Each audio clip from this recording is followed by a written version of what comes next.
Everyone, myself Dr. Noor Fatma. Today I will teach you GIT topic pancreas. हमने GIT को start किया था तो उसके अंदर हम लोगों ने माउस लेवल ग्लैंड, स्टमक और फेजेस ऑफ गैस्ट्रिक सिक्रेशन को पढ़ा।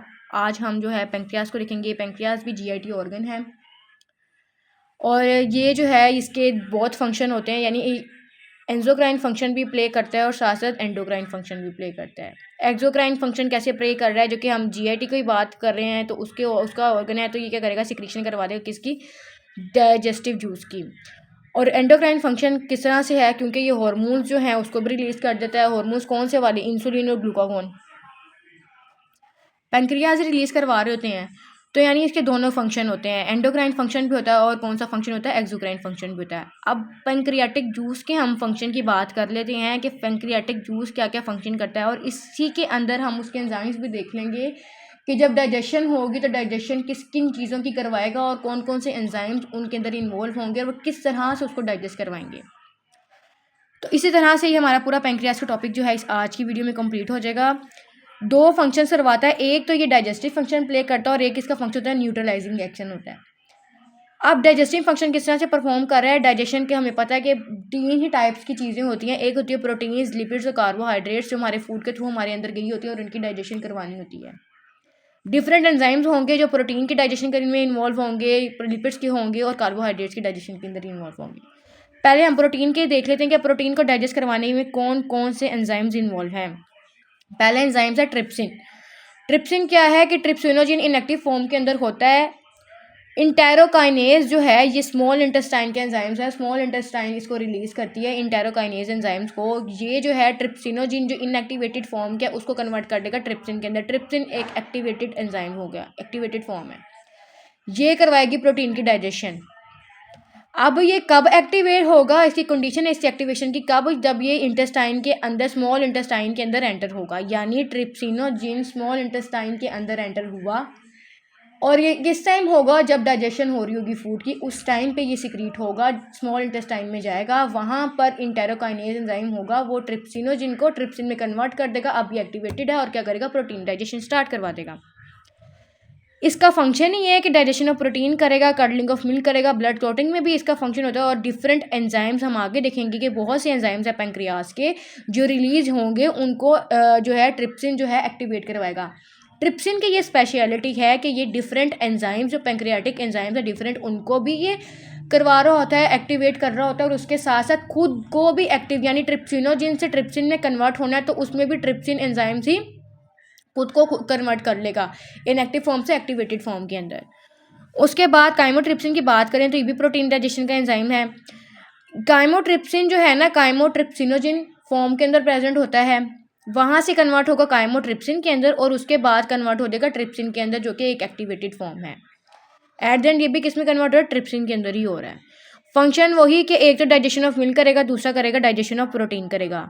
इसी तरह से कार्बोक्सी पेप्टाइडेजेस हैं, ये क्या होंगे, ये प्रो कार्बोक्सी पेप्टाइडेजेस के फॉर्म के अंदर होंगे। ट्रिप्सिन आएगा, हमें पहले पता था कि ट्रिप्सिन बहुत से पेंक्रियाटिक एंजाइम्स को जो है वो एक्टिवेटेड करवा रहा होता है, उसके साथ अपनी भी एक्टिवेशन में भी ट्रिप्सिन जो है वो कैरेक्टर प्ले करता है।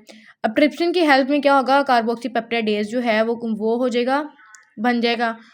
अब ये जो कार्बोक्सीपेप्टाइडेज है ये एक्टिवेटेड फॉर्म में है और ये क्या करेगा, ये ब्रेक कर देगा terminal bonds of protein molecule. Protein molecules के टर्मिनल बॉन्ड्स को क्या करेगा, ब्रेक करेगा। इस तरह से प्रोटीन डाइजेशन करवाएगा। अच्छा, अब प्रोटीन डाइजेशन के अंदर हम लोगों ने तीन एंजाइम्स को पढ़ लिया।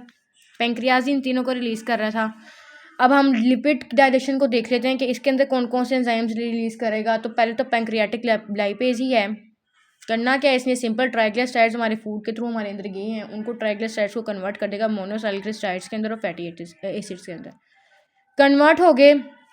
इसकी एक्टिविटी किस केस में होगी, ये एक्टिविटी तब करेगा जब बाइल की प्रेजेंट के अंदर ये एक्टिविटी करेगा। और उसको कौन सी पीएच चाहिए जिसके अंदर ये जो है सिक्रीट करेगा और अपना बेस्ट फंक्शन परफॉर्म करेगा, तो वो ऑप्टिमल पीएच कौन सी है इसकी, 7 to 9। इस रेंज में पीएच होगी तो ये जो है इसकी सिक्रीशन बड़ी होंगी और अपना बड़ा अच्छा जो है ना वो करेगा, वो फंक्शन परफॉर्म करेगा। अब बाइल सॉल्ट्स जो हैं वो क्या करते हैं, वो इमल्सिफिकेशन ऑफ फैट कर देते हैं। इमल्सिफिकेशन ऑफ फैट जब होते हैं तो इस तरह से क्या हो देते हैं, फैट की एब्जॉर्प्शन हो जाती है बॉडी के अंदर। एक है कोलेस्ट्रॉल एस्टर हाइड्रेज। एक पेंक्रियाटिक लाइपेज था, अब कोलेस्ट्रॉल एक्स्टर हाइड्रेस है। इसका नाम ही बता रहा है कि कोलेस्ट्रॉल एस्टर को क्या कर देगा, फ्री कोलेस्ट्रॉल में कन्वर्ट कर देगा, उसके साथ साथ फैटी एसिड में कन्वर्ट कर देगा। इस तरह से जो है एब्जॉर्प्शन हो जाएगी फैट्स की बॉडी के अंदर। फोस्फोलाइपेज है, फोस्फोलाइपेज क्या करेगा, नाम बता रहा है फोस्फोलाइपेज है, फोस्फोलिपिड्स की डाइजेशन करवा देगा। कोलिपेज क्या करेगा, ये digestive action of pancreatic lipase को क्या करेगा, फैसिलिटेट करेगा। अब हम बात करते हैं डाइजेशन ऑफ कार्बोहाइड्रेट्स की। तो कार्बोहाइड्रेट्स को डाइजेशन करवाने के लिए कौन सा एंजाइम पेंक्रियाज रिलीज कर रहा है, पेंक्रियाटिक अमाइलेज रिलीज कर रहा है। उसके अंदर क्या करेगा, ये बिल्कुल जैसे कि स्लाइवा का था ना, स्लाइवरी अमाइलेज, इसी तरह का इसका फंक्शन है कि ये क्या करेगा, स्टार्च को कन्वर्ट कर देगा डेक्स्ट्रिन और माल्टोज के अंदर। कार्बोहाइड्रेट की डाइजेशन भी होगी। अब न्यूट्रलाइजेशन एक्शन के अंदर किस तरह से न्यूट्रलाइज कर रहा है तो उसमें क्या होगा कि स्टमक से एसिडिक आइम गया, जो कि स्टमक की हाईली एसिडिक इन्वायरमेंट से HCl रिलीज हो रहा था, उसकी pH 2.5 थी, काफ़ी एसिडिक है। अब इंटेस्टाइन में आ रहा है तो हमें अब ज़रूरत है कि अब उसकी जो है वो pH जो है नॉर्मलाइज हो जाए, न्यूट्रल हो जाए, अब वो इतना एसिडिक ना रहे। हमने इंटेस्टाइन को भी तो प्रिवेंट करना है ना, उसको उस एसिडिक इन्वायरमेंट से बचाने के लिए पेंक्रियास क्या करेगा, इंटेस्टाइन में फूड चला गया है तो पेंक्रियाटिक जूस क्या करेगा, बाइकार्बोनेट्स, लार्ज अमाउंट में बाइकार्बोनेट्स को सिक्रीट्स करना शुरू कर देगा। जैसे ये सिक्रीट होंगे तो ये न्यूट्रलाइज कर देंगे एसिडिक काइम जो हमें स्टमक से आई थी, फूड जो आया था उसको क्या कर देगा, न्यूट्रलाइज कर देगा। इस तरह से इसका न्यूट्रलाइजिंग एक्शन है। अब हम बात करते हैं मैकेनिज्म ऑफ पेंक्रियाटिक सिक्रीशन की, कि पेंक्रियाटिक सिक्रीशन किस तरह से होती है। तो जैसे हमने स्टमक के अंदर देखा था कि स्टमक की किस तरह से वो उसके एंजाइम सिक्रीट कर रहे थे, बिल्कुल इसका भी सेम वैसा ही कैरेक्टर है कि ये प्रो पेंक्रियाटिक नहीं, यानी कि पहले एंडोप्लाज्मिक रेटिकुलम के अंदर भरा हुआ है पेंक्रियास के।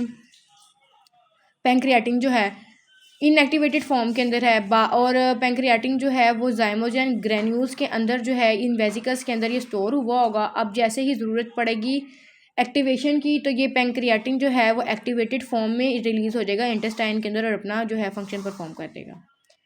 तो ये था ओवरऑल पेंक्रियास के बारे में, छोटी सी वीडियो थी और इजी सा ये था टॉपिक, जिसके अंदर हमने उसके एंजाइम्स और उनके फंक्शन देखे, किस तरह से वो डाइजेशन करते हैं, कौन कौन से एंजाइम कौन कौन सी जो है वो फूड के डाइजेशन के अंदर इन्वॉल्व है।